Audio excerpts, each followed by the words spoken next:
Well, Brownie, you are the president of the union, so I think it's fair for you to be able to write the rules. You put this on the agenda 2 weeks ago about the Sydney Swans when they towed up West Coast Eagles at their home away from home, GMHBA Stadium.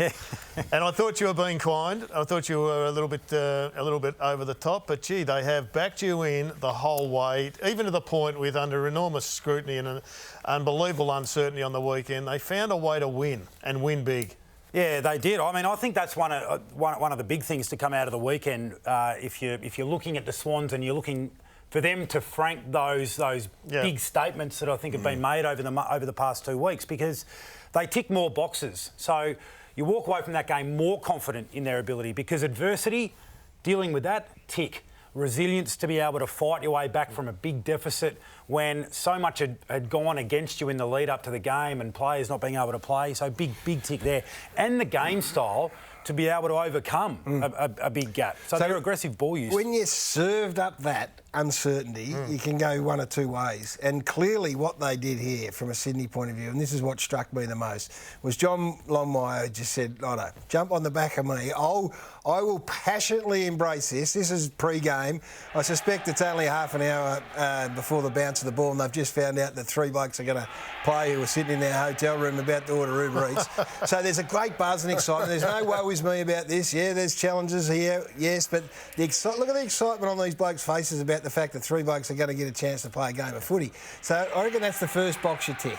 This might be unfair on other coaches, but it's as visible, impactful coaching performance as I've seen in a long time. And when we'll see the vision of him on the bench as well, what he was doing. So it's a tangible expression of a coach who wants to coach his team to victory. And right from the start there, where he's spun it to be about opportunity and possibility for new players coming. And the group just fed off it.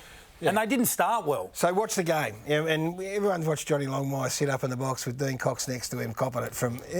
Now watch him coach throughout this, 7 goals down at one stage on the back of the challenges. And the same for the Giants, by the way. They've had to deal with it.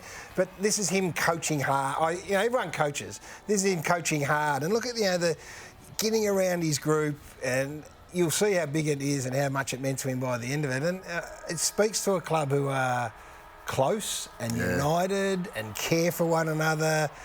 All these... It's always been their strength, hasn't it? Buzzwords, Brownie, that we think about strong these spirit. days have been empathy and willing to show your emotions and be a bit vulnerable. They look a really close group, don't they? Well, he's got tears in his eyes. It's great vision. It's great footage. I wonder where the critics of coaches that coach from the bench are on that one. Correct. No, it's 100%. And look, it's a fan, and there are big questions that come out for the Giants. We'll get to them in a moment, but you just love this, and this is where you think it's the most emotional and I guess emotive that I've seen Don Pike as well. I mean, quite clearly they are on a bit of a journey there. Who knows where it's going to finish? But when you look at the numbers, I mean, we're going to get to the Giants as well, because there's a big issue there. But to be able to flip it on its backside like they did there is quite incredible. It started midway through the second term, and then Buddy got a bit of a sniff at it. Buddy was towed up until half-time, really badly towed up. Great job by Sam Taylor.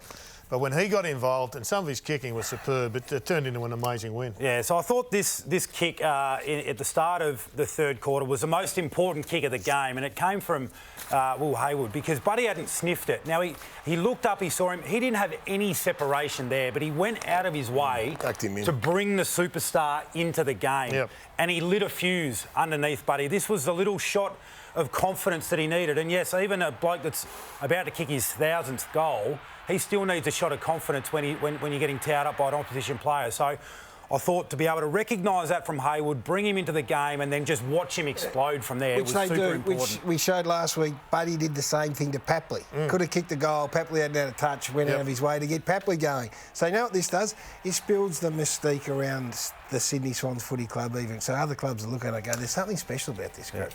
It's been there for a long time, but it's back.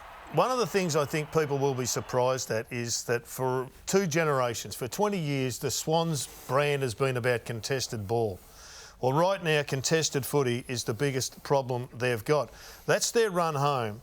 But if you compare their contested ball numbers with those at the top of the ladder, like Geelong and Melbourne and the Bulldogs, and you look at Sydney, that is their issue at the present time. Clearance and contested ball is what they need to address. Their transition has gone from something that wasn't a strength to their absolute strength.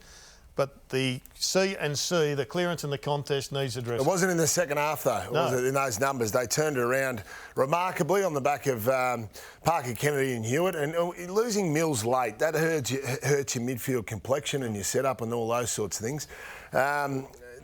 They seem to be able to win the critical contest. Hasn't seemed to hurt them. They come up against a great contested footy team in the Western Bulldogs last week and they cope with them. I just wonder whether their contested footy's down a little bit because they're so slick with the ball. You know, they don't get caught in as many situations. But they needed it to lift themselves out. They've got to improve that, no doubt about it. Kennedy and Parker, hats off to them, they were back to their best. There's a bit of Richmond about that profile, but Richmond, what they would do in September is they would elevate their contested game to only have to be to a break even, but because the rest of their game is so strong, like the Swans, if they can elevate in September, look out. What we haven't got up there too is they're the best pressure team in the comp, or certainly in the top couple, which is always, that's contest related, isn't it? So if they can continue to bring that heat, they may be able to get away with that number deep into September.